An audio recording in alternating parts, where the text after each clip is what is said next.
Welcome to the Rover Red Season 1 finale. Stay tuned after the episode for a special announcement. Enjoy.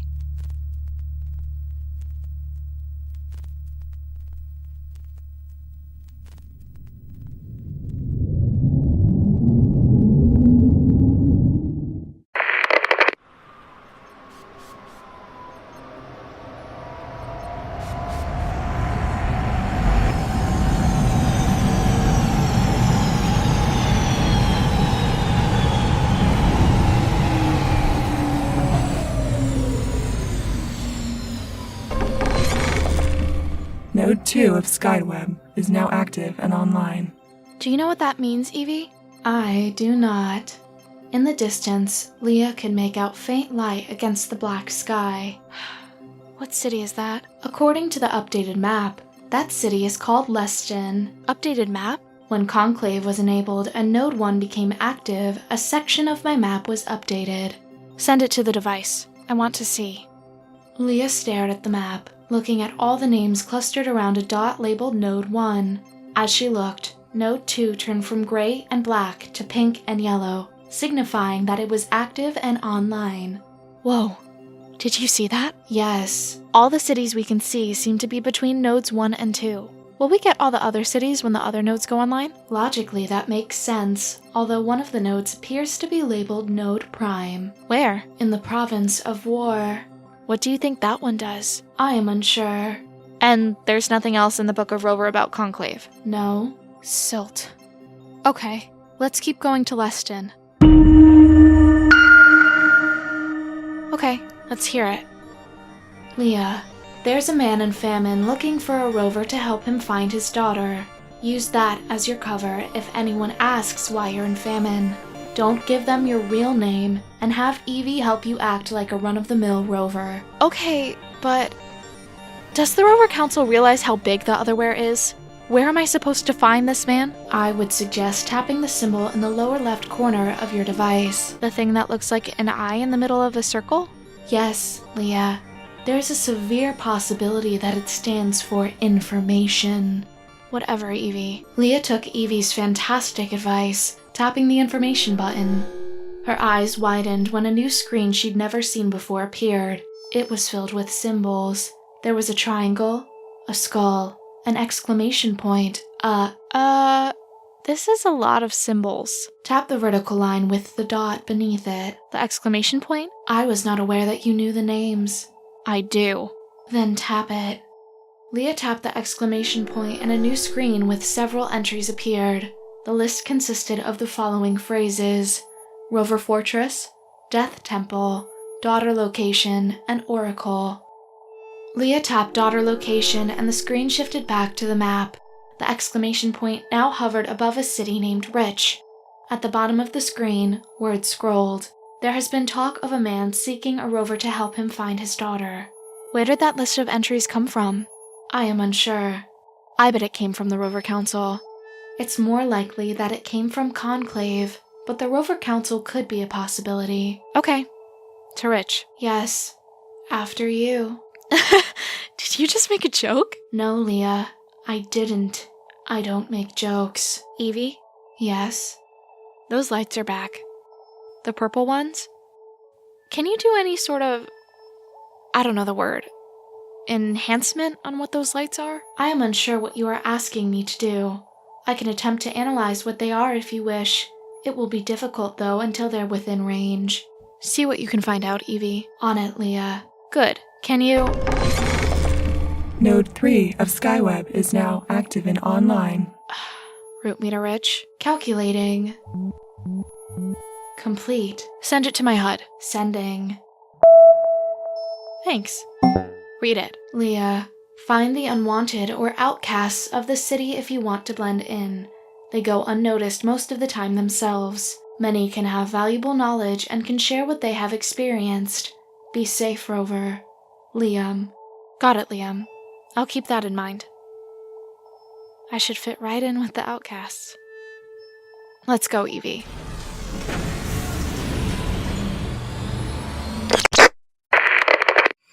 Leah pushed her turbine to the back of an abandoned building, covering it with discarded boxes and shelves. When she thought it was hidden well enough, she exited. Which loomed about a mile away, its few towers lighting the night. She headed straight for it. I thought there would be more towers. There should be more towers in the cities that were heavily populated before the first bloom. That makes sense. Are you ready, Evie? I am always ready, Leah. I mean, are you ready to help me? I have to appear to be a regular Rover, but I never went through coronation, so I don't really know how I'm supposed to... Node 4 of Skyweb is now active and online. Silt, how many more nodes is Conclave going to announce? According to the map, 3 additional numbered nodes and the node labeled Prime. Is there a way to silence Conclave? I cannot even pretend to have an instruction manual for what's inside your head. Well, it would have been helpful. You might try asking Conclave for help. Sure, why not? Conclave? Help. Ugh. Local activation points. There are no local activation points. Conclave, go eat silt. Coronation. What? You were previously talking about coronation. Oh, right. I don't really know how regular Rovers act because I didn't go through coronation. And you want me to instruct you? Yes, if they figure out I'm Rover Red, I'm as good as dead. I'll be sentenced to feasting in a heartbeat. I have to agree with your breakdown of the situation. Thanks, I guess. I'm not pleased that you're correct, as it will make my job more difficult. Sorry, but if I die, so do you. Do I? Whatever, Evie. Can you route me to wherever this man is who seeks a Rover? Continue forward. Sure. Continue forward. Super clear. I can't wait to... Ow! What was that? It appears that you have fallen. Can you get up? Yeah, I've fallen and I can get up. What did I trip on? What is this? I am unsure. Leah brought the screen of her device down so that it shone on what she tripped over. WW Pool, 1913. What does that mean? I believe this is a gravesite of some sort. Why do you say that? Those who lived before the first bloom buried their dead, making sure to mark their locations with carved rocks. That's ridiculous. It was their custom. Why would they dig into the ground? Were they sacrificing their dead to the silt? I am unsure, but it is unlikely. Why wouldn't they just burn their dead? Neither death nor famine burn their dead. Yeah, but... Let's just keep going. A warning. What? Watch your footing. Where there is one grave marker, there are probably others. What do you mean? In addition to burying their dead, people before the first bloom tended to bury a lot of dead in a small area. You're saying that there's a possibility that this whole field used to have dead people buried beneath the surface? Yes. I don't get it. As I said, different customs. Right. Node 5 of Skyweb is now active and online. Yeah.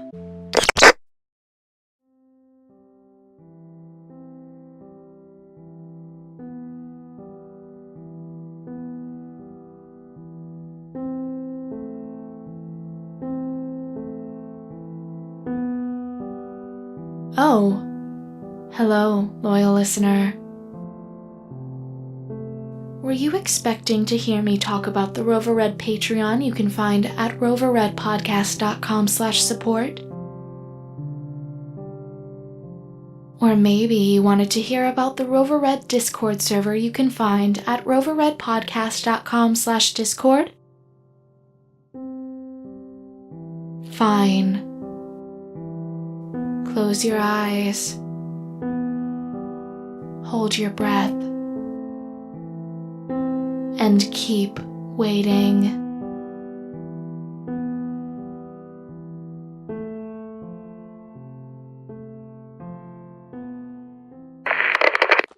Leah stood before a building, her face scrunched up in confusion at what she was seeing. What is that? According to Conclave, it's the building where the man looking for the rover is located. It looks like someone dropped it, and then kicked it, and then dropped it again. The building Leah stood before was short and circular. Its walls appeared to be made of crumpled metal. Are you sure Conclave is correct? No, Leah. I am not sure of that. I am not sure of any of the information that Conclave has given us. Right. Okay. Are we going to enter? I don't know. I feel like maybe we should watch it to see if anyone comes in or out. There's only one problem with that. Of course there is. Would you like to hear the problem? Yes, Evie, tell me the problem. You don't have any strike. Why would I have strike? I was born a rover. I never had to buy anything in my life. Exactly. You've never bought anything, meaning you don't have any sort of bank account with an accumulation of strike, meaning you haven't been implanted with any sort of payment apparatus, meaning when the sun comes up. When the sun comes up, what? When the sun comes up, you'll have no place to stay. You have to give someone strike to stay in a building? If they own the building, yes. So I'll stay in a building without an owner. That will be difficult within a famine city. Or any city, really. So what are you suggesting? I am suggesting you enter this building and find out what's going on before you're stuck out in the open come sunup. Fine. Let's go walk right into a trap. That sounds like fun. It very well could be a trap. Of course it might be a trap. Anything might be a...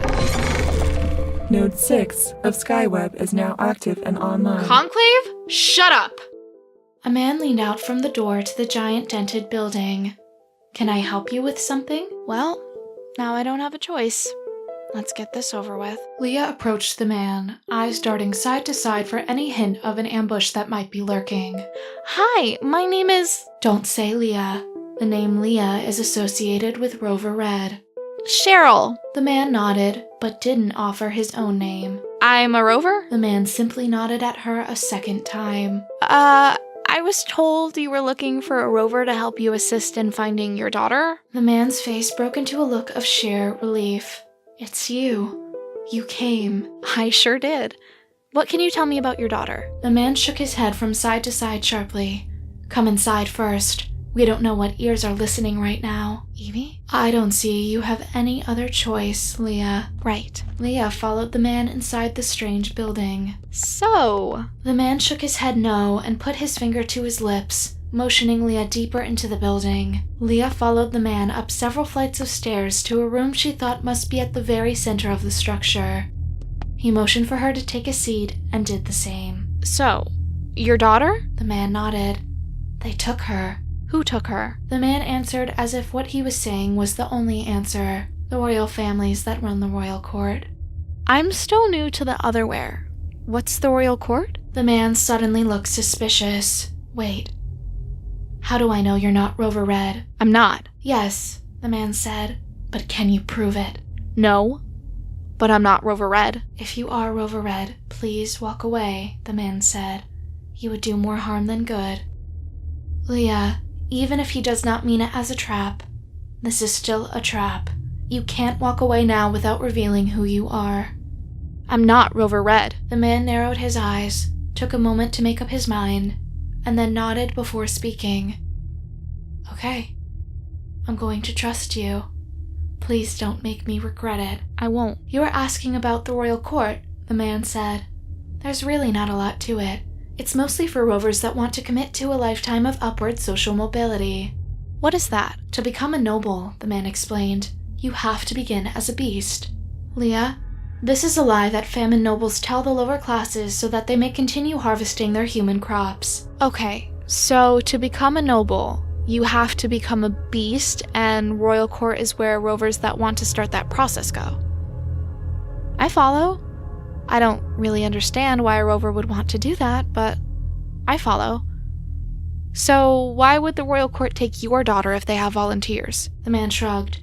That's how the system works. Someone has to cook food and care for the beasts.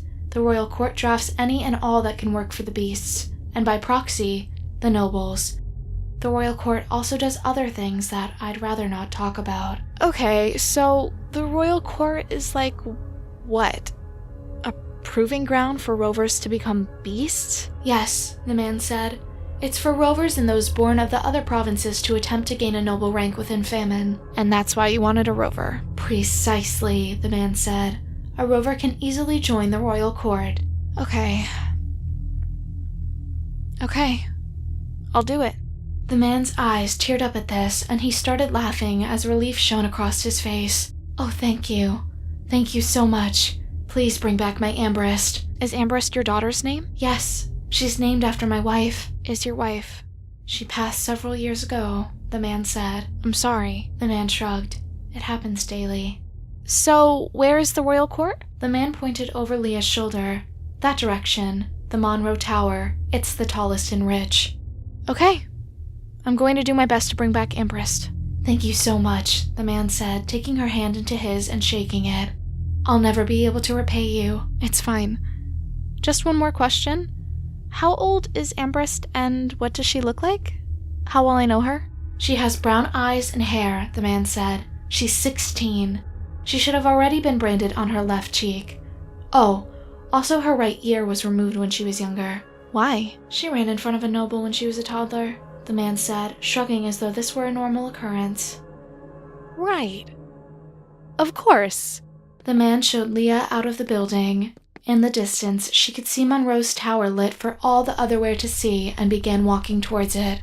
Was he telling the truth about the royal court? Yes. I was unaware that the royal court consisted of so many rovers, but all the other info checked. Node 7 of Skyweb is now active and online. Leah quit walking, ignoring the annoying interruption of Conclave as she stared off in the distance to the right. Purple lights floated in the darkness, closer now. Do you know what that is yet? Analysis is not complete. This is the closest it's gotten. Why is it following me? I am unsure. Search the Book of Rover for purple lights. Searching. Complete. There is only one entry that contains purple lights. Read it. Of the 5 higher orders in the Death Province, the Shrike are the most feared. They are trained in the art of assassination from a young age. The best are promoted to a special group. When a member is allowed into this group, they are no longer considered a normal witch, but a crypt witch. One of the ways a rover can tell a crypt witch from a regular witch is the appearance of glowing purple eyes.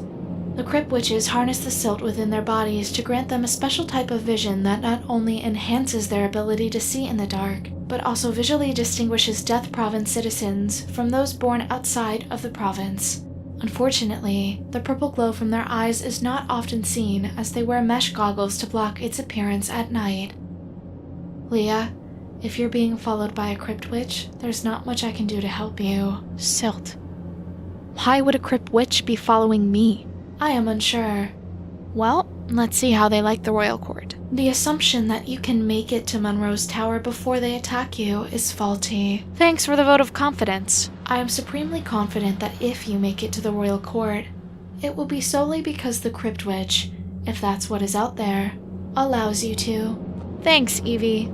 I think we can walk in silence now. Leah continued walking toward the royal court, the likelihood of her making it there decreasing with every step. A mass of people packed the entrance to Monroe's tower. They wore all sorts of odd garments. Some wore heavy cloaks, while others wore skin-tight uniforms and had black eyes with glowing veins, implants from the Conquest Empire. There were also other rovers in the crowd. There are other rovers, Evie. I haven't seen another rover since. I know, Leah, but you can't talk to them. But they're like me. Leah, it doesn't matter. They will be able to tell that you haven't gone through coronation. But... Leah, no. Still, Evie, I just want to... You want to connect. Yeah. With someone. Anyone who isn't trying to use me for something. I'm surrounded by people, right? A lot of them are even like me. But I am completely alone. I know. I never realized living in the Otherwhere would be so difficult. I thought it would be an exciting adventure. But it's not. No. It's hard, and it's ugly, and... Node Prime of Skyweb failed to activate. To continue activation of Skyweb, please manually override on location. And nothing works because everything is broken. Even me. A boy's voice came from Leah's left. Hi. Oh. Hi. The boy looked to be a little older than Leah, but not by much. He wore a rover suit that looked like her own, but also different in small yet distinct ways. Zippers were in different places. There were slight variations in color. The rover smiled. Who were you talking to? Evie. What's Evie? The boy asked, a confused look on his face. If Evie could have removed itself from Leah's ear and implanted in the boy, she would have. and then promptly incapacitated him with 50,000 volts of electricity. Oh, Evie is this thing from the Rover Fortress that talks to you in your ear. The boy's mouth fell open. Quality, he said in awe. Yeah, quality. Leah, I understand that you now have to hold a conversation with this boy to appear normal. But please do not mention your brother. Got it. See? Right then she told me to be careful about who I trust. Yeah, the boy agreed. Coronation was scary enough, but now that I'm out in the otherwhere, it's like... The boy chewed his lip as he tried to come up with the right word. It's like we weren't prepared at all. The boy's eyes lit up. Exactly. Quality. The boy said quality at the same time Leah did, and they both laughed. First time here for the royal court? Yeah. What's the process? You're lucky, the boy said. This is my 35th night. Really? Why? The boy shrugged. Just how they do it. In a bit, the culling teams for the royal families will come out and start going through the crowd, looking for the personality traits they want to breed into their beasts, and eventually their noble families. Leah, he should know that this is not true. The culling teams only look for good breeding traits to keep their livestock healthy. It has nothing to do with climbing into nobility. They don't allow that. Ever. How long does the culling last? An hour or so, the boy answered. What's your name, by the way? My name is Nathan. Leah, your name is Cheryl. My name is Cheryl. A low voice came from behind Leah. Is that an EV unit in your ear? Both Leah and Nathan turned around. A heavy-set older man in a Rover suit stood there. Yeah, Nathan answered. Isn't it quality? It's something all right, the man agreed. Leah and Nathan turned back around when a loud horn sounded over the milling crowd.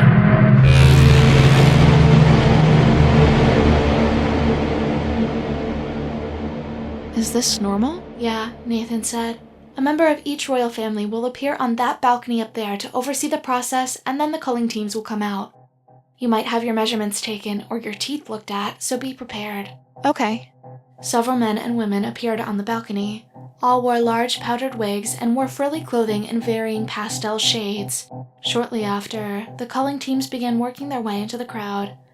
Leah was taking in the whole scene as one of the culling teams approached her section. The team glanced at her briefly, then to Nathan. The man behind Leah raised his voice. He didn't have to raise it much as the crowd had taken on a respectful silence once the nobles appeared. This rover is implanted with an EV unit, the man shouted, grabbing her shoulders and her blade. Get off of me! Most of the people ignored the commotion, but Leah heard several people say, Rover Red, in hushed tones. All of the culling teams fell upon Leah immediately before she had a chance to fight her way from the older rover's grasp to pull her blade. Nathan looked at her over the shoulders of her captors, hurt. You're Rover Red? I said, let go of me! Leah glanced up to see one member of the royal family smiling down at her as she was dragged into the Monroe Tower. The rest were absent. Leah sat alone in a brightly lit room covered with soft pastel wallpaper. Colorful flowers were pasted flat to the walls, crinkling up around the edges. She could tell that they weren't actually flowers, though. They were some sort of leather that was painted to look like flowers. The leather on the furniture was soft and supple, but made her uncomfortable for some reason. Evie, I don't understand what just happened. How? The door to the room opened and a woman let herself in. She wore a frilly dress, adorned with lace and shining stones, as well as a powdered wig that was almost the same height as her torso. Hello, the woman said. You must be Leah. My name is Cheryl. The woman pouted her lips out at Leah as she mimicked her. My name is Cheryl. I'm a silty rover. Leah didn't respond. Good, the woman said. Let's quit playing games. What are you going to do to me? Me? The woman laughed. Oh, I'm not going to do anything to you. Then why am I being kept? Patience, the woman said. You have to have patience. It takes time to travel. Where are we going? We are not going anywhere. I am not going to do anything to you, the woman smiled. We're just waiting on the host of your feasting. Leah quit breathing for a moment. Ah, the woman said, clapping. You know what feasting is. Wonderful. Why does the Queen of Famine care about a little Rover? Why would she travel all this way just to punish me? The woman looked at Leah like the question was so beneath her she was almost offended to be asked it. The Queen of Famine? The woman asked, shaking her head and laughing. She's not going to be the host of your feasting. Who is? The woman leaned forward, patted Leah on the head, and walked to the door. She turned back and said a single sentence before the door clicked shut behind her. The host of your feasting is Ricketts.